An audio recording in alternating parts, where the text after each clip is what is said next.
Hello, everybody. It's Wednesday. It's time for our talk, our show. Glad to be here. And as we said last week, this is our first meeting, our first show in September. And this September, we will dedicate to suicide prevention cause. So this entire month, we will talk about topics related to suicide prevention. So good to have you everyone here. Good evening, my dear Elsa. Hello from Chertsey. So good evening. Hello, Laurie. Happy to have you all here with us. And let's keep going with our introductions here. Miss Gibbons, how are you, my dear?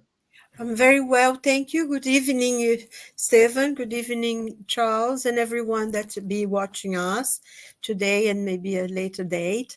Today, we are, as you said, we're starting a very important conversation um, based on Spiritist teachings about um, many topics that are very, very sometimes difficult to deal with and everything, but it's important for us to starting September, thinking about the many difficulties that people find, and hopefully we're trying to find some suggestions, some solutions for them. So it's a very important conversation that we will have today. Good, good. Bonsoir, Charles. Bonsoir, Steven. Bonsoir, Silvia. Good morning, good afternoon, good evening to everyone. Indeed, it's a very important topic. Suicide is one of the first cause of mortality, in particular with young people. It's considered as a health issue for the from the World Health authorities. And okay, again, there are two ways to analyze it. One way is to analyze in the materialist paradigm. The soul does not exist. When we die, everything is finished. And the second way to analyze it is going through the spiritualist paradigm, saying, yes, we have a soul, and this soul survives after the death. And that's then changing somehow the conclusion. And this is what we will try to explain a little bit better today. Okay, good, good. Laurie had a comment. I've read different points of viewing regarding the act of suicide, specifically that it is something not to be negatively judged by humankind. So it's the first thing I have to say. It is at the moment of our reincarnation, we we decide to reincarnate. We decide our tasks, our trials, and everything. However, we do have the free will. The free will can change everything. The free will can cease your existence on earth. The free will can allow you do not go to a trial, a scheduled trial, because you are using your free will so wisely, and this will avoid you. So the benefactor say, why? This person already learned. Don't need to go to that. So a free will make you progress further, A free will can make you stuck at certain stage. And I want to leave it clear, we are not judging here those who committed suicide, or perhaps are listening us now.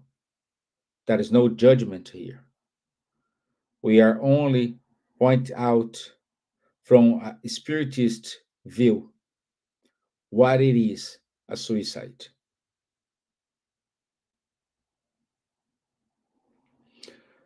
Okay, so Charles, would you like to start with your inputs, please?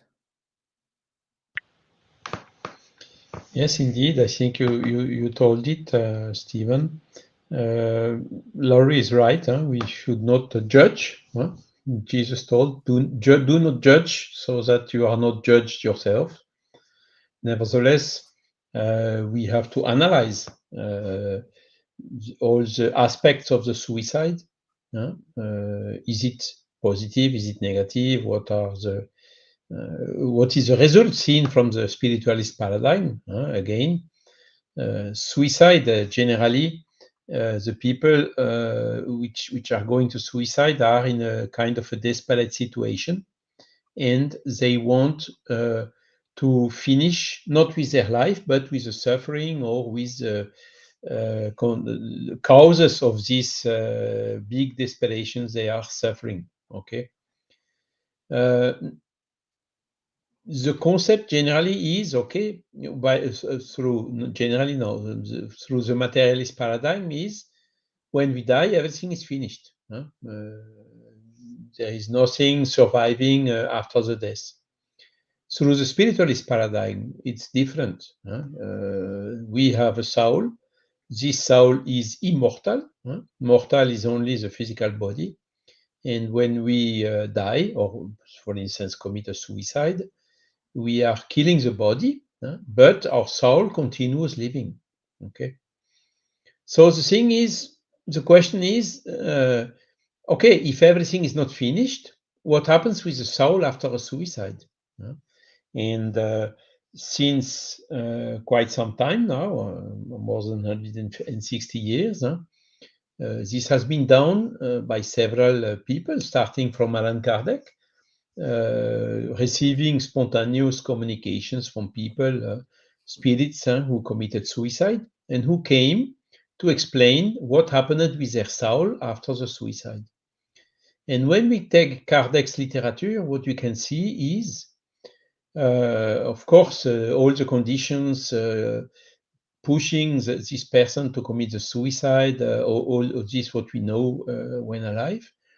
But once the suicide done successfully, the soul is coming somewhat sharply, suddenly into the spiritual world.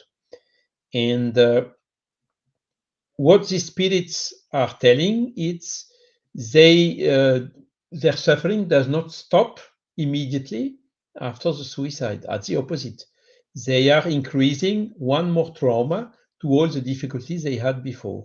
So this is globally what they are saying.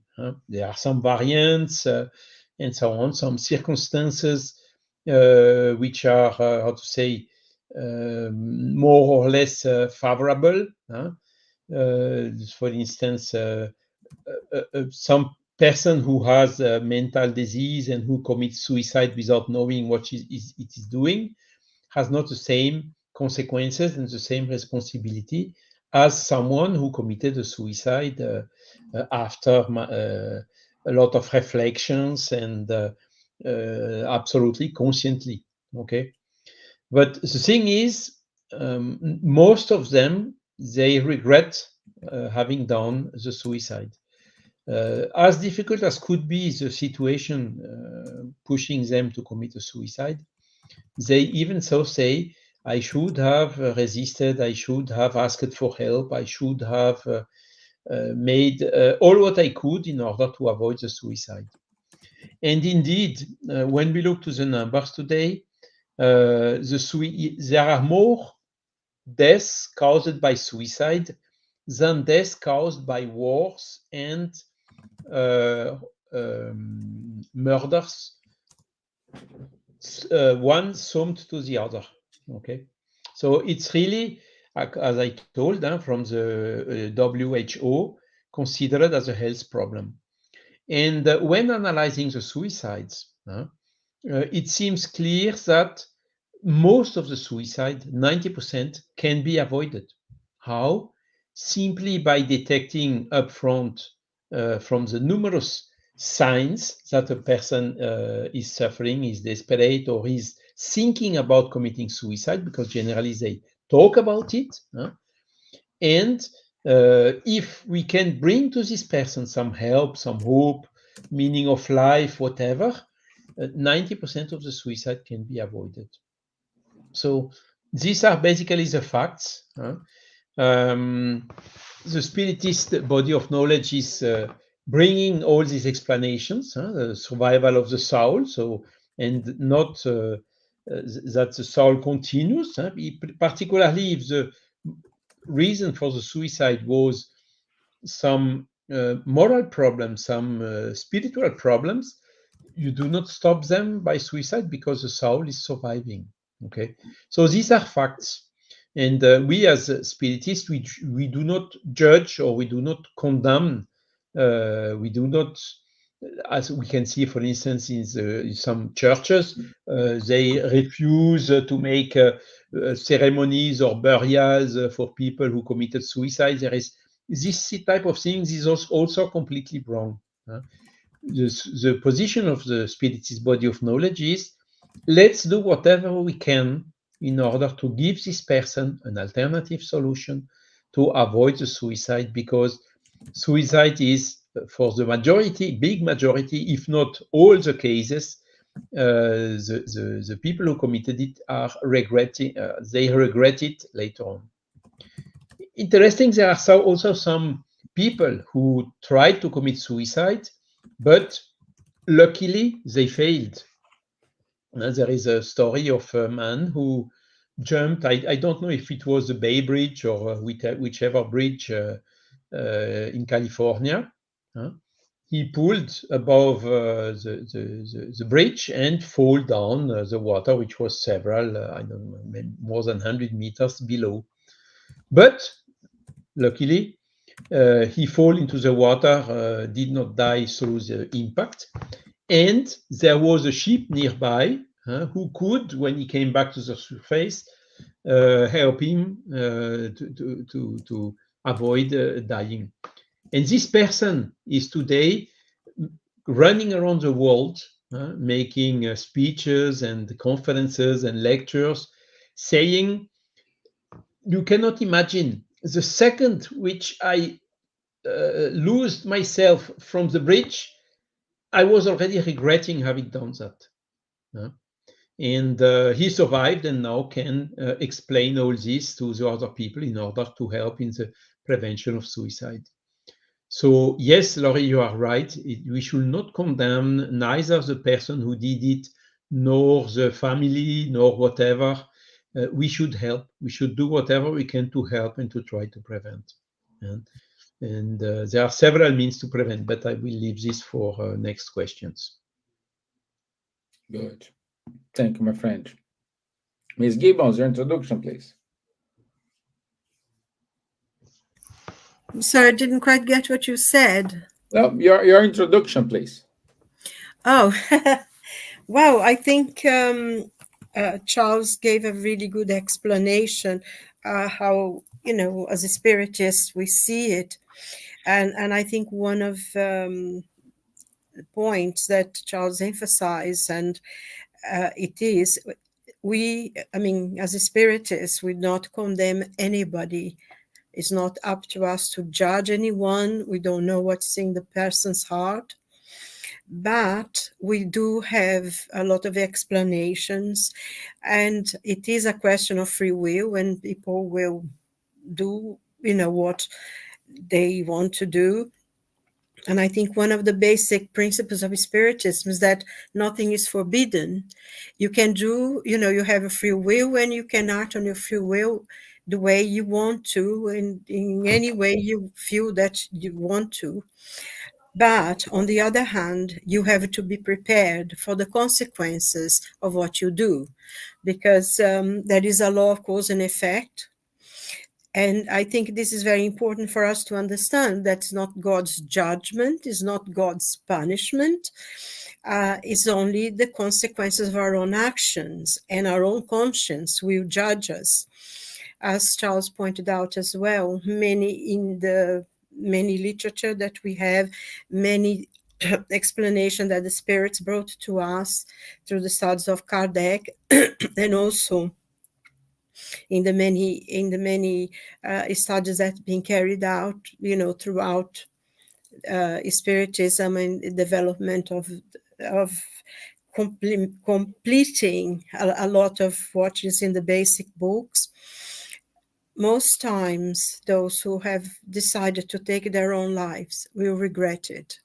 Because I think, like Charles pointed out, even if you want to, normally people will want to get away from the pain, from the difficulty they're going through, or from whatever it is that is causing them to feel unhappy and to lose hope in life.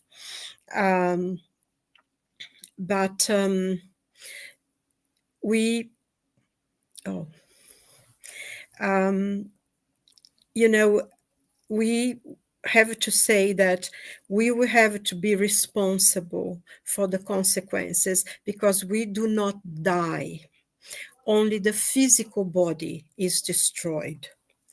But so we continue the same problem with the same pain, and actually in a much more clear way, because then we'll be very, very conscious of what we've done. So this is a point that we need to understand. And then, our own conscience will judge what we've done.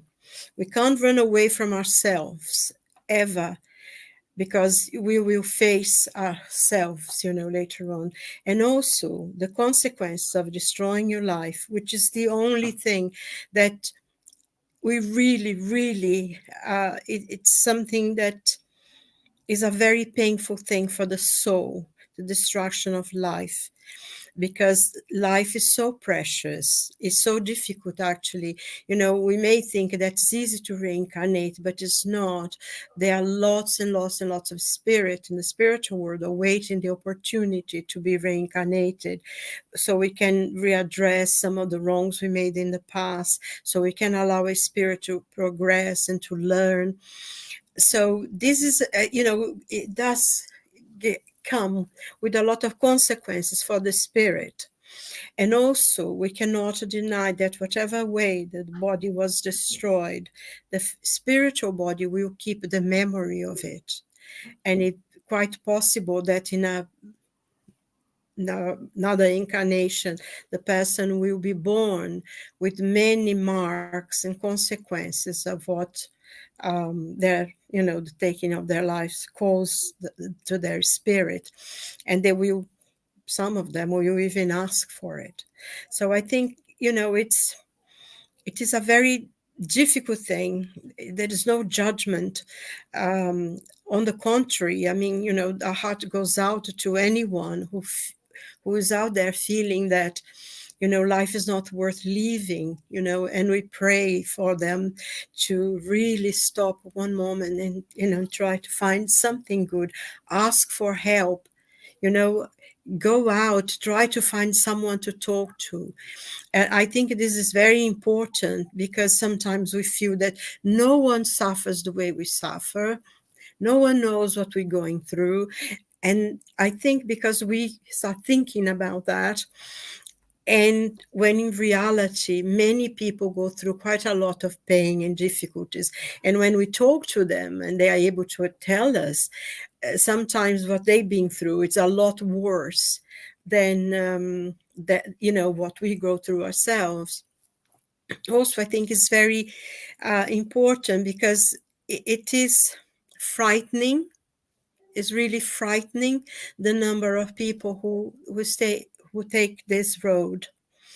especially in big cities. I'm in London, and it's quite frightening sometimes the number of people that we find out that, do that. And it's extremely sad. It's very, very, very sad. But also, I think there is a lot of, modern society. Maybe we too, like the Spirit books say, sometimes we have too much, have too much time to think. In the poorest place where people have to fight every day for their lives, to have the next meal. You don't see suicides as much as in big, in the industrial cities, and where people have more time, more leisure. I mean, not judging anyone, but I think, we need to really stop and think. If we maybe stop and start thinking about other people and how can we help them. Sometimes there is so much need just next door to where we live, but because we are concentrate so much in ourselves. And I think that is very much part of a culture at the moment, especially in the West, that me, my truth, my reason, my this, and we have become alienated from the people who are next to us, even sometimes within our own family. And it's an interesting thing. The other day I was in the tube. I hadn't taken the tube for a long time, but I took the tube the other day. And literally, I was watching. Every single person was on their phone. Even people who were with other people. They would actually, there was this young couple, sort of opposite me a little further. They were actually texting each other because they would acknowledge, when they received the text, they would acknowledge, they would look, have a laugh. So this isolation also makes you feel more lonely, even though we have so much corresponding now. I don't think in the history of mankind we have so much facilities. I mean, see the three of us, we are in 3 different countries, and there are quite a few people who are watching us now or will watch us afterwards, who are is spread all over this planet. The facilities, like we're sitting in the same room, and yet we can feel so alone and so isolated because we are so busy looking into our phones and the next message with people who may be at the other side of the world, and we don't talk, even say hello to someone who's next to us. And I think we need to maybe lift our eyes from the phones and look into the person, the living being that's sitting next to us or opposite us. And just to conclude, recently I saw this thing on YouTube, and I watched it because I love the music. It's called the Mariage d'Amour. It's a beautiful piece of piano by Paul Sonneville, I think. But they made this little film about these 2 people, there's a young man and a woman, who they come into the same hotel, and for the way the story develops, you can see they are in this meeting. They come to this hotel, they staying there, and they are in a meeting, and he comes looking at his phone, she comes looking at her phone, and they are having dinner sitting opposite each other. They both on their phones, and when they are in a meeting, they are also looking at their computer. And they go to the rooms, they look at the computer, they're looking at their phone, and they don't see each other, until there's a kind of dream thing. But it's so interesting because, I when I watched that, I thought, my God, look at that. They were together all the time, and they didn't see each other because they were looking at their phones. And I think, coming back to our own lives, how many opportunities of talking to someone or getting to know someone, or even someone in our own family, that we are being alienated from because we're too busy on our phones. I think it's something that we need to stop and think about it. I don't know, maybe I'm sure there'll be people who don't agree with me, but I think every now and then, if we lift our heads from the phone, it will be more helpful for ourselves, and we can be more connected to life and to other Yeah. people. Yes. Thank you, my dear. Hey, our friend Rodrigo Ortega, he put some comments here.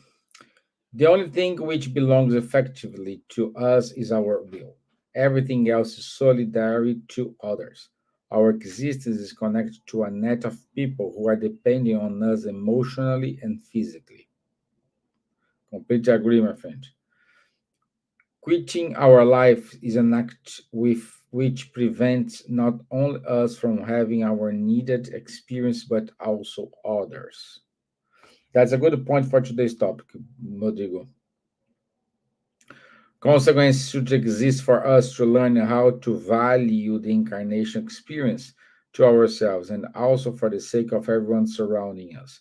The secret of justice is that it's only justice when it's for everyone's sake. Good point. I want to take this point and bring this discussion here to our topic today. Today we're going to talk about euthanasia. Euthanasia, it is they call assisted death. It's legally in some countries here in Europe, and people pay to die. They have their thousands, billion of reasons, but at the end, this is what happened there. They pay to die. Uh, if I pay to die, I do not seize my life for a natural cause. We can see that as a suicide because you chose to die. You said to someone to kill you. You may have many arguments. Oh, I have a terminal cancer. I don't want to go through these pains. I don't want to do. And then we come back what Rodrigo said here in his commenting. Quitting our lives, it is an act which prevents not only us for having our need experience, but also others. Perhaps your disease and the consequences that come naturally with this disease will save many lives. But you decide to seize your life for many reasons. As we already said it here, uh, the pain, the shame, the the feeling being hurt, this moral pain will not cease. That's our point here, guys. If you are a spiritist or not, that's not relevant here. But what we are saying is when you die, and at the moment when you open your eyes, you will keep feeling the same feeling, the same thing, the same immoral pain, the same consequence, the same doubts you have in your mind. Your disease will keep affecting your spirit. So wrongly, we do have a, a false impression, a false belief that killing our life, seizing our life, we will stop the suffering. This is a very bad example, but it is like our topic from last week. When you are medium and you close your eyes because you don't want to see it, and you keep seeing it. Same story, same thing.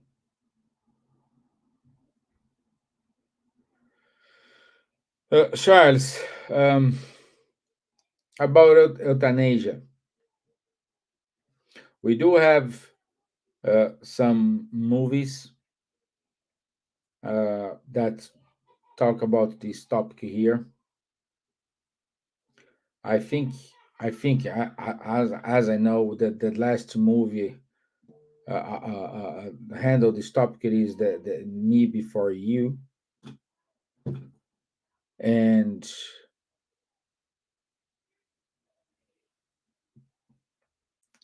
as we saw, as we said here,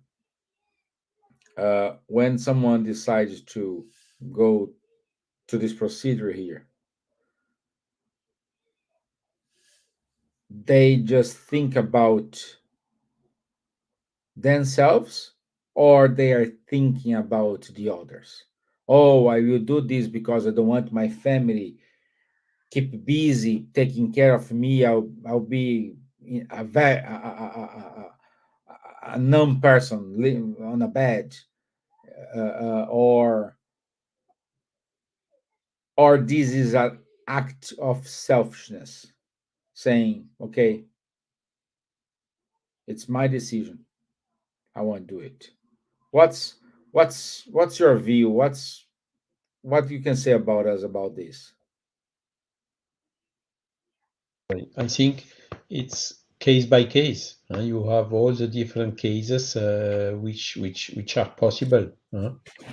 But when we talk about euthanasia, a lot of times the euthanasia, not a lot of times, but often the euthanasia can be done by decision not of the person itself, the people which is in terminal state or whatsoever, but relatives or even by the doctors, you know. So there are many different cases concerning the euthanasia, but basically the problem is very similar to the suicide, you know. What is really the problem? Why are the spirits almost all coming saying it was a wrong decision, I should not have done this when they come back from the spiritual world to tell us how it was? Because when we are incarnated, our spirit is bound to the physical body. Our spirit is and our spiritual body is, how to say, the form which is forming the physical body itself, the embryogenesis and so on.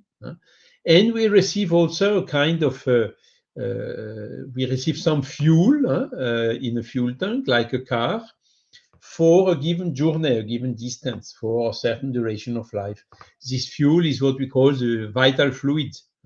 And the vital fluid is something which is existing in all what is living.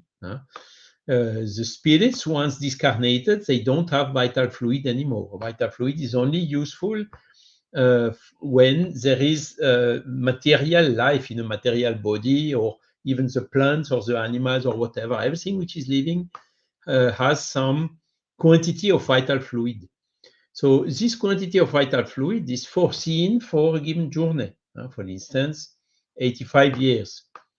If now you commit suicide at 20 years before, or if when you are ill, you shorten your lifetime, the same problem occurs. I mean, when the spirits, when the body is dying, this vital fluid is still here.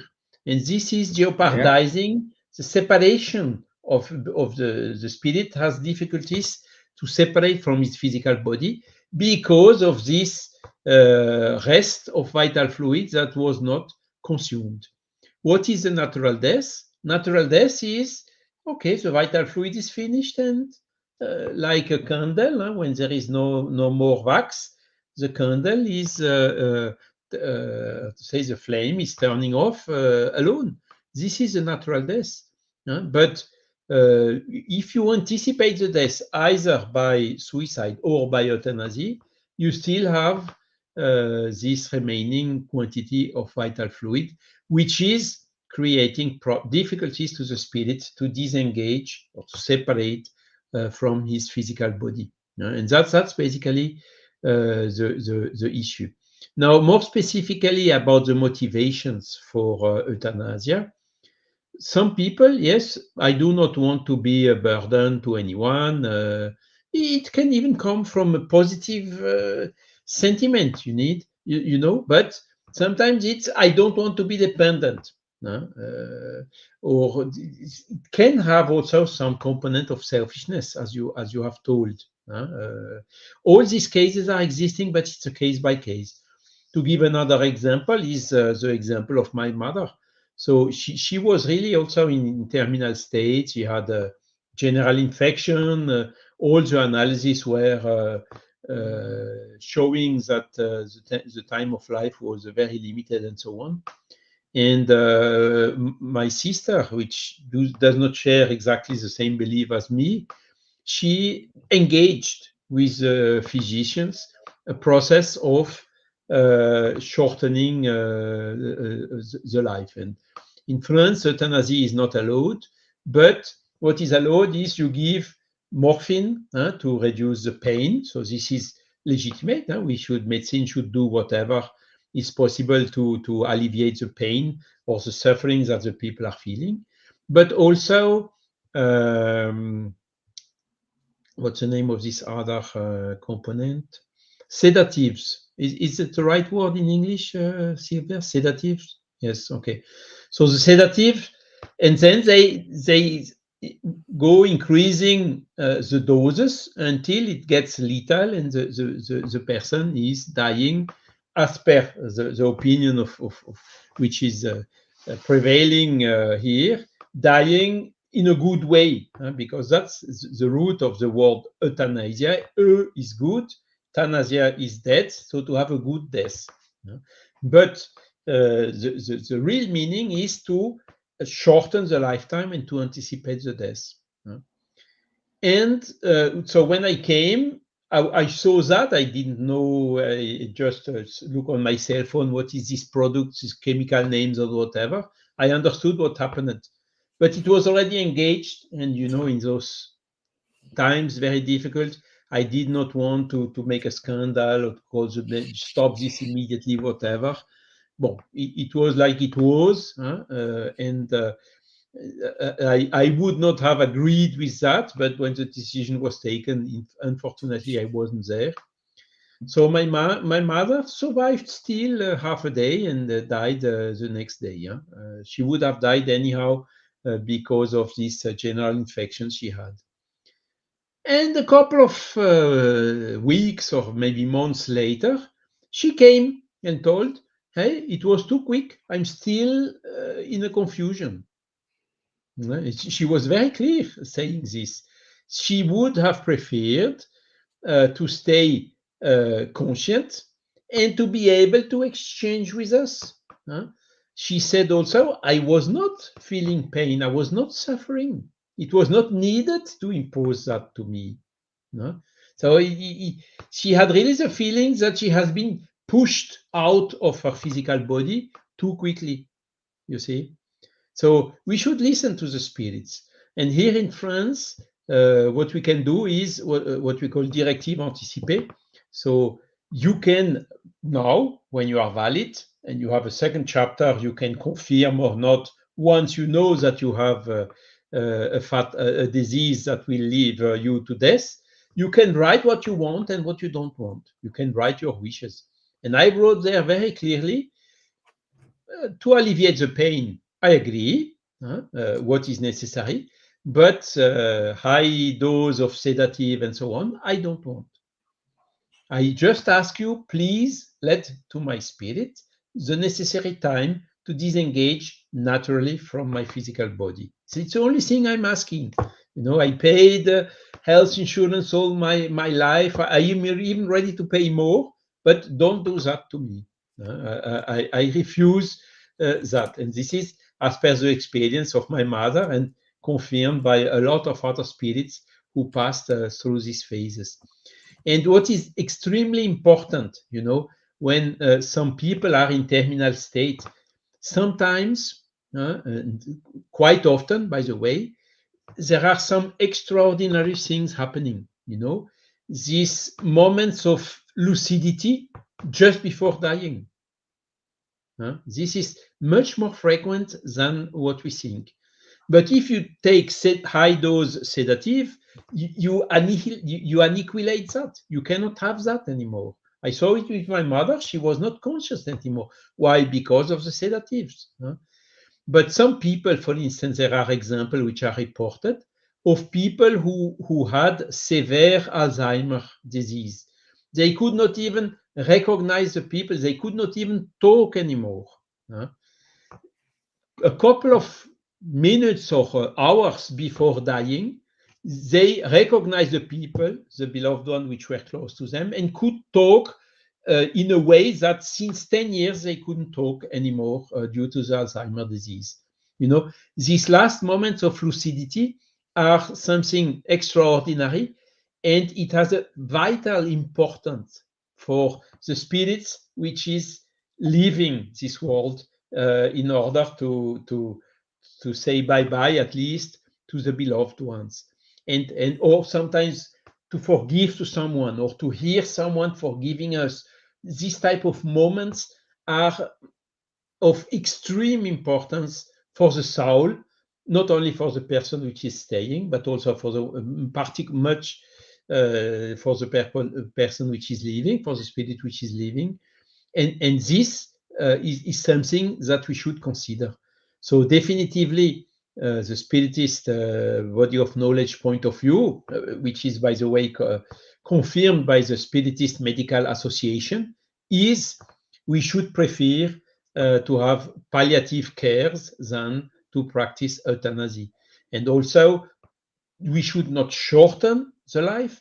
We should also not uselessly extend by artificial means to maintain the person alive beyond what was originally foreseen. So the best way is to leave nature do the natural death, which is part of life, by the way, and to make everything in palliative care, including treating not only the person itself, but also the beloved ones, the family, alleviating pain, or doing whatever is possible to have the best possible quality of life in these last moments. The quality of life is also sometimes a motivation for doing euthanasia. Is I'm in coma, or there is no quality of life anymore. There is no dignity of life anymore. All this is relative. When you look, for instance, Stephen Hawking, he spent a lot of years almost completely lame, able to communicate only by the eyes or with special devices and so on. Did he have dignity of his life in this during this period? He was one of the most brilliant scientists of the 20th century. So you see, even this is very relative. If you open these doors, the people, I cannot run, I cannot jump, I cannot this, I cannot that. So this concept of dignity of life is very relative, and it should also not be motivation for shortening the lifetime which was programmed by ourselves before our incarnation. Wonderful, wonderful. Thank you, Charlotte. It's let me see if I can.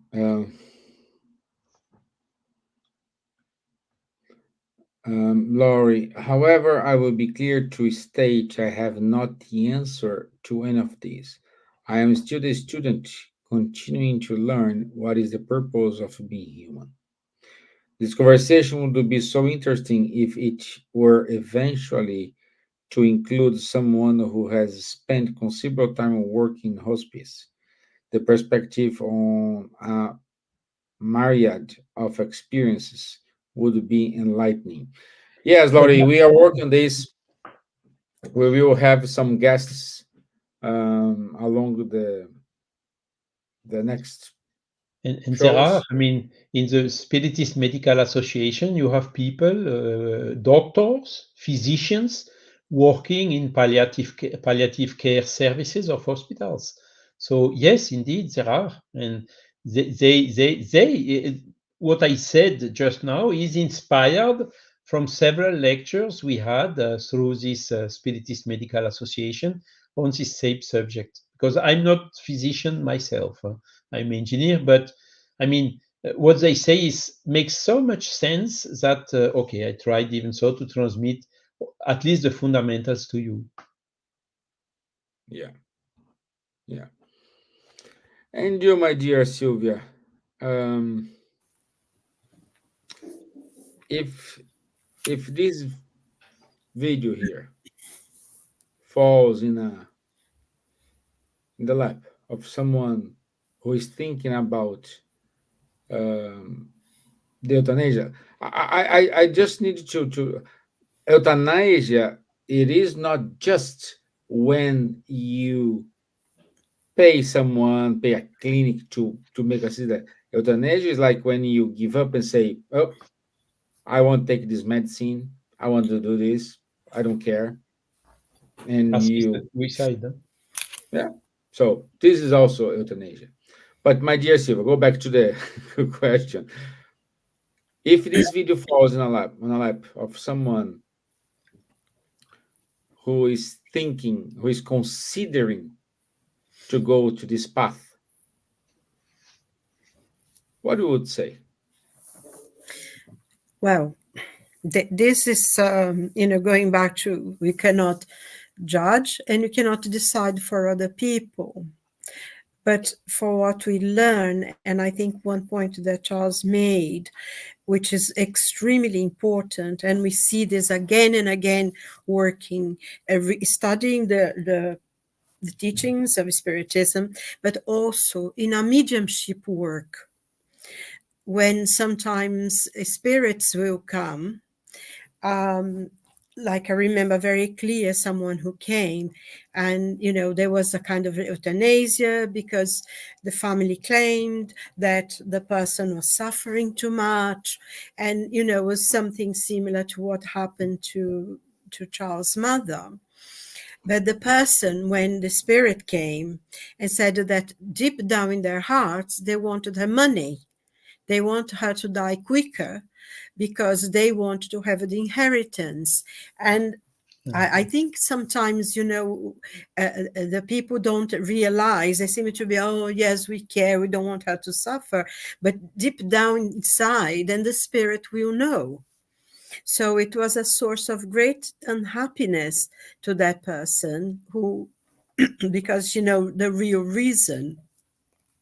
Also, I like to emphasize as well a point that Charles also made, which is extremely important for us, that sometimes in the last few minutes or the last few seconds of a life, it can completely change the whole future of that spirit. They can come to some conclusions, they can come to some realization of the life, because I think even though the body is suffering, the spirit is becoming more and more, especially if the person is getting really very, very ill. It's beginning to, the separation of the spirit from the body is already happening. So the spirit, although the body is maybe immobile, unable to do anything, the spirit is more lucid because it's beginning to go into the spiritual world. And they can see things very, very clear. They can realize things they've done. They can ask for forgiveness. That sometimes the extreme moment is the moment in which the person will come to some realization of the life they had and what they want for their future. And that moment can be a completely change for all their lives afterwards. And this is extremely important for the spirit. Euthanasia is not a solution. I think Charles explained really, really well when he gave up a personal example of what happened. Because if you allow the spirit to have the lucidity that they will do, because they probably already more in the spiritual world than in this, it can be a transforming moment for the spirit, even the very last seconds of that life. So, euthanasia and everything will really take it away.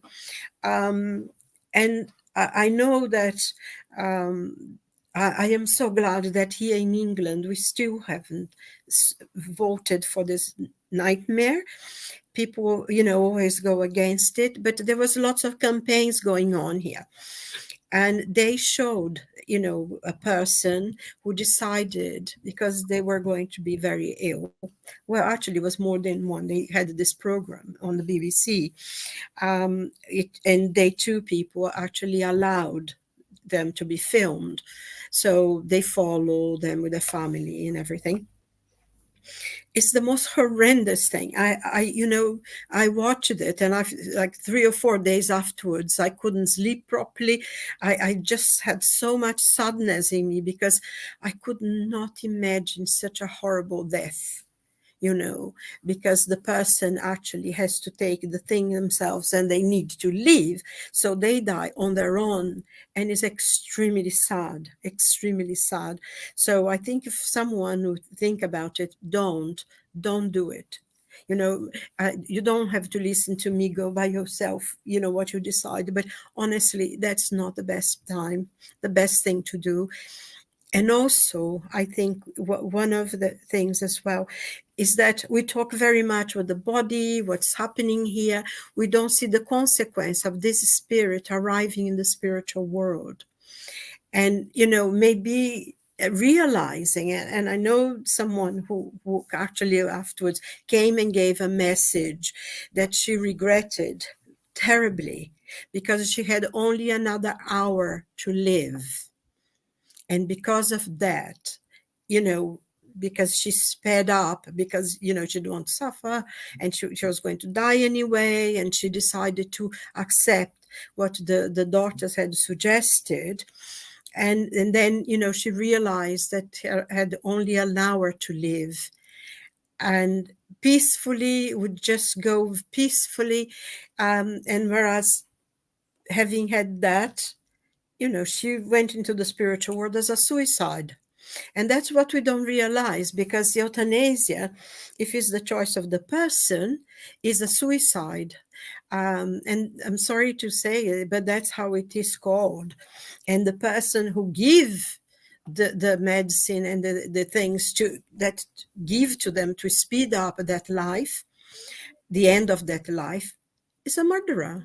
They are killers. They are killing a human being. And they also will go to the spiritual world, and this will be in their conscience. The situation in the spiritual world, and we see that a lot, as I said, in mediumship meetings, that quite a few of those spirits will come back and tell them not to do it. I regretted doing it. That's how I suffered a lot when I went there. So even though we don't judge, we don't, everyone has their free will and their choice. But if you have to opt for it, don't. Because, because sometimes maybe because of half an hour, 2 days, it will be a completely different thing. And, there is a lot of pain and a lot of suffering for the person. It's not that they go to any place that, they're going to be punished or anything. There's nothing like that at all. But we cannot find a judge that harder, more severe than our own conscience. And when we are born, we know the laws of God written, because they are written in our conscience, according to the spirits who brought us the teachings. So we know what is right and wrong. And when we go against the laws of God, we suffer, and our own conscience will call on us that we've done wrong. So if you have, that is a lot. And something that Laurie said, I worked actually with people who, I had a very close friend who was in charge. She was a nurse, and she was a sister, and in a place where in the hospice, she was in charge of a hospice, and most of the people who were there preferred to die. They would treat them, give them painkillers, but enough to overcome the pain, and most of them chose not to. So I mean, and as like Charles said, a lot of doctors from the medical association also work with this. And I had, like I said, I had this friend who was in charge of a hospice until she retired, and they actually extremely investigated as well if something, people start dying there. And they treat them with love, they treat them with care, they give them palliative treatment. And also we worked a lot with Dr. Peter Fennick, who is a very, very important person in the hospice movement, that he wrote many books with his wife and everything.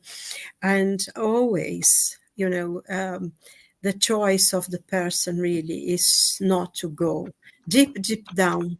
We want our lives, we love life. It's a gift, it's a precious thing.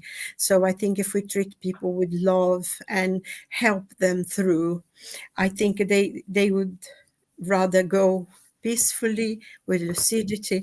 And I think the example that Charles gave is so important, and really, really important for us to think, stop, and meditate on what the spirit of that person wants, rather than we feeling uncomfortable because someone we love is very ill. So don't do it. That's and I must say, truly and sincerely to you, that before I studied Spiritism, and I started to understand what life is. I was very much in favor of euthanasia, of suicide, all sorts of things. And now I'm so happy and so glad that through studying to learn about Spiritism and to learning, and the teachings that teach us what life is, I am not thinking like that anymore. And I'm so glad because of that, So. Good. Thank you, my dear. Thank you. Thank you also to Cassie Gooden and David Pereira. So good to see you here. And yes, Cassie, we are not here judging. We are not judging. We are not condemning as well. We are just saying it's cause and effect, and we need to deal with the consequences. But I think just one point, I don't know if she heard what I was saying before, because I only seeing her name now, but I did say that God does not judge us anything. There is no place for you a special place for you to be punished or anything like that. It's our own conscience that judges us. I think it's something to understand. That's not God or that you're going to be punished somewhere. No, it's our own conscience that will feel bad about it. And that's the worst judge. So basically, I mean, for us, the spiritist, we should help do whatever we can to prevent the people for committing suicide as a solution for their problems. We should try to help them to find alternative solutions. And for euthanasia, it's the same. We should really avoid and try to find best possible alternative solutions in order to avoid it. And if some beloved one committed the suicide, even though we continue helping and praying for that, for those souls, in order to help them even after they have committed suicide or assisted suicide or euthanasia. Yeah. Okay. So it's already 10 o'clock. We need to finish here. Um, but before we finish, I want to read and a text, and I will read this text for the next shows, just to remember what it is dealing with the consequences. Um, we don't have a topic for next week. We will have soon because, as I said, we are about to have some guests. So if a guest say they are coming next week, so we need to change the topic. So uh, the the main topic it is suicide prevention, of course, but the tech the topic of the day will be choose as soon as we have some confirmations of some guests. Okay, let me add this text here. Let me read. Allow me to read for you guys. The day after my suicide, I fell in love with my husband.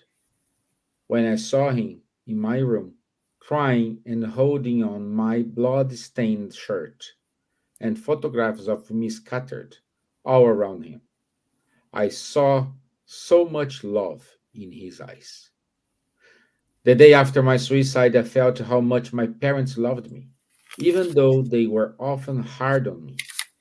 In the middle of so much sadness, they spoke with tear filled eyes about how proud they were of me and how I had been kind to others. The day after my suicide, I realized that my dog, Bob, was more amazing than I had ever imagined. Every time the lift door opened, he would run to the door, waiting to see me and realizing it wasn't me. He would lie down again in front door, and continue to wait for me. The day after my suicide, I saw delighted by my siblings when I saw them sitting in the living room with their eyes filled with tears. Remember the times when we played together during our beautiful childhood. What a great time we had. The day after my suicide, I felt how much I had been loved and cherished by that dearest friend. He was looking at our pictures and remembered all the great times we had spent together. He cried because he hadn't been able to see me when had asked to see him. The day after my suicide, I felt how important I had been to so many friends. They were accusing themselves that they hadn't done anything to help me. Late that night, I went to the morgue to find my body. It disturbed me.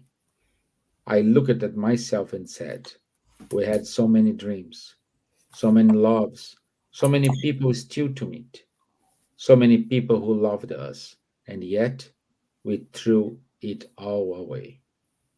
Thank God, it was just a dream, and you are able to read this. You are still here, and you can change your life. Things are not bad as they seem. You have people who love you and want you close. Give life and the people around you another chance. That is healing for the pain. Open up to someone. You are, have already overcome so much. Just try again.